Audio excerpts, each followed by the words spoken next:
வணக்கம் நண்பர்களே. 2/2/2025 முதல் 8/2/2025 வரை வார ராசி பலன்கள். முதலில் இந்த வாரத்தில் வரும் சந்திராஷ்டமம் ராசியை பற்றி தெரிந்து கொள்வோம். 2, 3 ஆகிய தேதிகளில் சிம்மம் ராசிக்கு சந்திராஷ்டமம். 4, 5 ஆகிய தேதிகளில் கன்னி ராசிக்கு சந்திராஷ்டமம். 6, 7, 8 ஆகிய தேதிகளில் துலாம் ராசிக்கு சந்திராஷ்டமம். இந்த சந்திராஷ்டமம் நாட்களில் புதிய முயற்சியோ பயணங்களோ மேற்கொள்வதை தவிர்ப்பது நல்லது. பிறரிடம் பேசும்போது கவனமாக இருக்கவும் மற்றும் வேலையில் கவனமாக இருப்பது நல்லது. இந்த சந்திராஷ்டமம் நாட்களில் மேச ராசி நேயர்களே, உங்களுக்கு இந்த வாரத்தில் எல்லாம் நன்றபடியாக நடக்கும். தொழிலில் நல்ல முன்னேற்றம் ஏற்படும். எதிர்பார்த்த அரசு வேலை கிடைக்கும். அரசு அதிகாரிகள் உங்களுக்கு இந்த வாரத்தில் உதவுவார்கள். புதிய முயற்சிகளில் மட்டும் கவனம் தேவை. மற்றபடி இந்த வாரம் சிறப்பாக இருக்கும். புதிய முயற்சிகளில் தடை ஏற்படும் போது முருகப்பெருமானை வழிபடுவது இந்த வாரத்தில் சிறந்தது. புதன் மற்றும் சனிக்கிழமைகளில் பெருமாளை வழிபடுவது நல்லது. ஞாயிற்றுக்கிழமை சிவனை வழிபடுவது நல்லது. இந்த வாரத்தில் ரிஷபராசி நேயர்களே, இந்த வாரத்தில் உங்களது மதிப்பு மரியாதை உயரும். பொன்பொருள் கிடைக்கும். வருமானம் நன்றாக இருக்கும். இந்த வாரத்தில் பேச்சில் மட்டும் கவனமாக இருப்பது நல்லது. அரசு அதிகாரிகள் மற்றும் மேலதிகாரியிடம் பேசும்போது கவனமாக பேசவும். குலதெய்வம் கோயிலுக்கு சென்று வருவது இந்த வாரத்தில் நல்லது. குலதெய்வ அனுகிரகம் கிடைக்கும். இந்த வாரத்தில் குழந்தைகள் விஷயத்தில் கொஞ்சம் கவனமாக இருக்கவும். மற்றபடி இந்த வாரம் சிறப்பாக இருக்கும். இந்த வாரத்தில் குலதெய்வ வழிபாடு செய்வது நல்லது. பிள்ளையார் மற்றும் ஆஞ்சநேயரை வழிபடுவது நல்லது. சனிக்கிழமை பெருமாளையும் ஞாயிற்றுக்கிழமை சிவனையும் வழிபடுவது இந்த வாரத்திற்கு ரொம்ப நல்லது. மிதுன ராசி நேயர்களே, இந்த வாரத்தில் அனைத்தும் நன்றாக நடக்கும். வேலை விஷயங்களில் மட்டும் கொஞ்சம் கவனம் தேவை. உடன் பணிபுரியும் பெண்களிடம் கவனமாக பேசவும் கவனமாக இருக்கவும். உயர் அதிகாரிகளிடம் பேசும்போது கவனமாக இருக்கவும். பேச்சில் நிதானம் இந்த வாரத்தில் மிக மிக முக்கியம். மற்றபடி இந்த வாரத்தில் அனைத்தும் நன்றாக இருக்கும். செவ்வாய்க்கிழமையன்று முருகனையும், சனிக்கிழமையன்று விஷ்ணுவையும், ஞாயிற்றுக்கிழமையன்று சிவனையும் வழிபட்டு வர இந்த வாரத்தில் இருந்த பிரச்சனைகள் குறைய வாய்ப்பு இருக்கிறது. மற்றபடி அனைத்தும் நன்றாக இருக்கும்.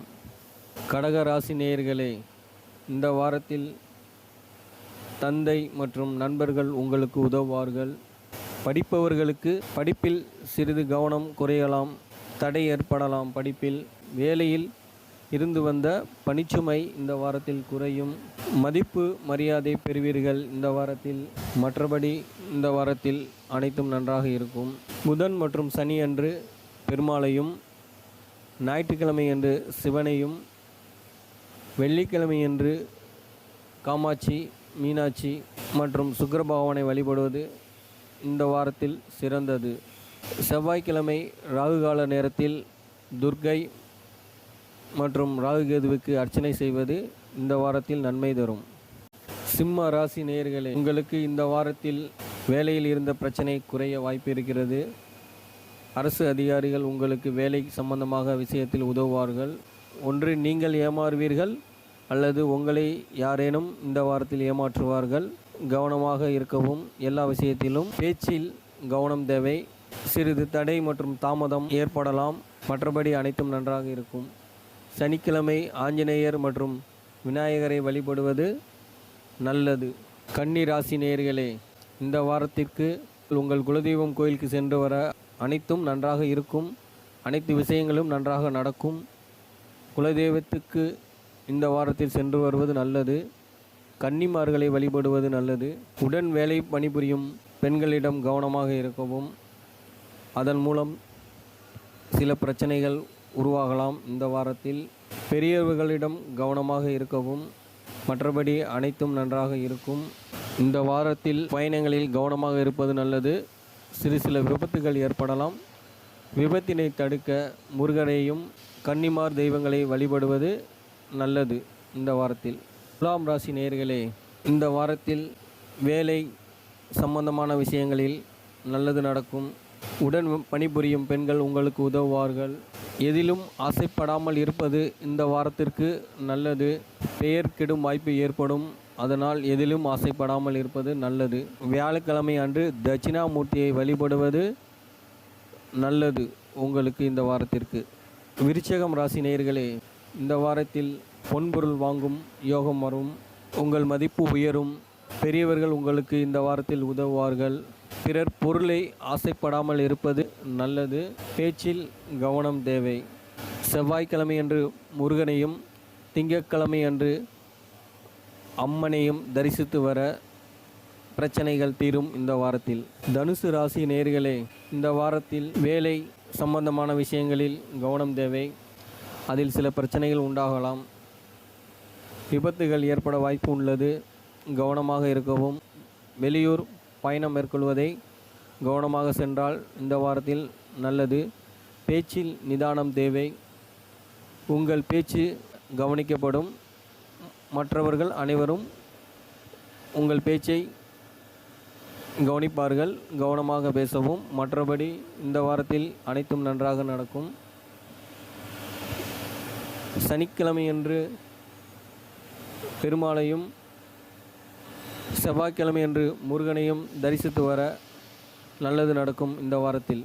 மகர ராசி நேயர்களே, இந்த வாரத்தில் டாக்குமெண்ட் பிரச்சனை அனைத்தும் சரியாகும். அரசு உதவி கிடைக்கும். பேச்சில் கவனம் தேவை. புதிய முயற்சிகள் எடுக்கும்போது ஏமாறாமல் மற்றவரை ஏமாற்றாமல் இருந்தால் நல்லது. வெளியூர் மற்றும் வாகனங்களில் செல்லும்போது கவனம் தேவை. விபத்தினை தவிர்ப்பது நல்லது. மற்றபடி அனைத்தும் நன்றாக இருக்கும். செவ்வாய்க்கிழமை என்று முருகனையும் சனிக்கிழமை என்று ஆஞ்சநேயர் மற்றும் விநாயகரை தரிசித்து வர அனைத்தும் நன்றாக வரும் இந்த வாரத்தில். கும்பம் ராசி நேயர்களே, வேலை மற்றும் தொழில் சம்பந்தமான விஷயங்களில் நல்ல முன்னேற்றம் ஏற்படும். இதனால் இருந்து வந்த பிரச்சனைகள் அனைத்தும் தீரும். பிறரை ஏமாற்றாமலும் பிறர் உங்களை ஏமாற்றாமலும் இருப்பது கவனமாக இருந்து கொள்ளவும். பிறரை நீங்கள் ஏமாற்றாமல் இருப்பதும் பிறர் உங்களை ஏமாற்றாமல் இருப்பதும் நல்லது இந்த வாரத்தில். மற்றபடி அனைத்தும் நன்றாக வரும். புதன் மற்றும் சனிக்கிழமை அன்று பெருமாளை வழிபடுவது சிறந்தது. மீனம் ராசி நேயர்களே, எதிலும் கவனமாக இருப்பது இந்த வாரத்தில் நல்லது. பெண்கள் விஷயத்தில் மிக மிக கவனம் தேவை. புதிய முயற்சிகள் ஏற்படும் போது சில ஏமாற்றங்கள் ஏற்படலாம். சில தடைகள் உண்டாகலாம். வெளியூர் மற்றும் பயணங்கள் செல்லும்போது கவனமாக செல்லவும். விபத்தினை தவிர்க்கலாம். மற்றபடி அனைத்தும் நன்றாக வரும் இந்த வாரத்தில். வெள்ளிக்கிழமை அன்று காமாட்சி மற்றும் மீனாட்சியை தரிசித்து வர நல்லது நடக்கும் இந்த வாரத்தில். நன்றி நண்பர்களே. பைமோட் ஆப். இந்த பைமோட் ஆப் என்பது ஆன்லைன் பர்ச்சேஸ் பண்ணுறதுக்கு யூஸ் பண்ணிக்கலாம். நம்ம வெளியில் கடையில் வாங்குகிற பொருள்கள், சூப்பர் மார்க்கெட்டில் வாங்குகிற அனைத்து பொருட்களும் இந்த பைமோட் ஆன்லைன் ஆப்பில் வாங்கி பயன்பெறலாம். அதுவும் மற்ற ஆன்லைன் ஷாப்பிங்கை விட இந்த பைமோட் ஆப்பில் மிக குறைவான விலையில் கிடைக்கும். இந்த பைமோட் ஆப் ப்ளே ஸ்டோரில் கிடைக்கும் மற்றும் ஆப்பிள் ஸ்டோரில் கிடைக்கும். டவுன்லோடு செய்து பயன்படுத்தி கொள்ளுங்கள் இந்த பைமோட் ஆப்பை.